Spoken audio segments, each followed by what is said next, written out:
Gre za požar v mansardi večstanovanjskega objekta oziroma v njem so tudi poslovni prostori. V mansardi, tako kot sem povedal, 3. in 4. nadstropje. Težave nam predstavlja predvsem vmesna konstrukcija. Požar se je namreč razširil po stenah in pa po samem stropu.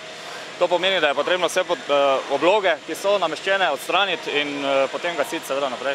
Na intervenciji sodelujejo zaenkrat je 5 prostovoljnih gasilskih društev javne gasilske službe Maribor, poklicna gasilska enota Maribor. Objekt je evakuiran, noben ni bil do zdaj zbranih informacijah poškodovan, tako da v objektu so samo gasilci, tako da druge nevarnosti za same stanovalce oziroma uporabnike zgradbe ni.